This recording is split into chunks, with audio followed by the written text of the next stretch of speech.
अस्सलाम वालेकुम। Today our topic is structure of an atom. कि एटम का क्या स्ट्रक्चर है, उसके अंदर क्या क्या प्रेजेंट है। एटम किसे कहते हैं? हर चीज़ आपको पता है एटम से मिलकर बनी होती है। डिफरेंट स्टेट्स हैं मैटर की, वो एटम से मिलकर बनी होती हैं।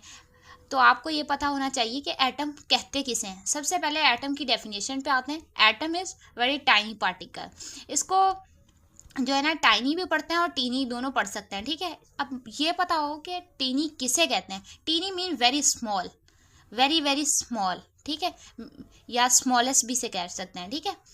Very small, smallest. Tiny mean very small particle.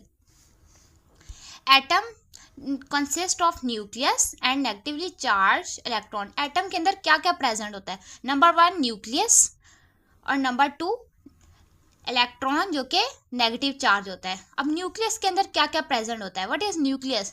Nucleus के अंदर पॉजिटिव चार्ज प्रोटॉन प्रेजेंट होता है और न्यूट्रॉन प्रेजेंट होता है, जो इलेक्ट्रिकली न्यूट्रल होता है, यानी कि उसके ऊपर कोई चार्ज प्रेजेंट नहीं होता। Atoms are overall electrically neutral.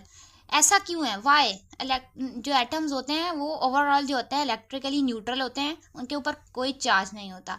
Because क्योंकि उनका जो नंबर ऑफ इलेक्ट्रॉन है और नंबर ऑफ प्रोटॉन वो हमेशा क्या होते हैं? सेम होते हैं, ठीक है। अब स्ट्रक्चर ऑफ एटम की बात करते हैं। इसके सेंटर में क्या प्रेजेंट होता है? न्यूक्लियस। और उसके अंदर जो पॉजिटिव चार्ज है उसको कहते हैं प्रोटॉन, और जो जीरो चार्ज यानी कि न्यूट्रल है उसको कहते हैं न्यूट्रॉन।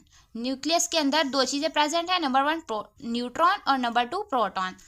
और न्यूक्लियस के बाहर लेकिन एटम के अंदर ही एक और पार्टिकल प्रेजेंट है, उसके ऊपर है negative charge which is electron. ये पूरा स्ट्रक्चर है एटम का। आगे चलते हैं। In short atom has 3 particles. Atom के कितने पार्टिकल्स हैं? 3। Number 1 neutron. न्यूट्रॉन के ऊपर जीरो चार्ज होता है, यानी कि कोई चार्ज नहीं, न्यूट्रल होता है। Proton plus charge, positively charge होता है, इसलिए इसके ऊपर कौन सा चार्ज हुआ? प्लस। Number 3 electron. इलेक्ट्रॉन के ऊपर नेगेटिव चार्ज होता है, माइनस चार्ज।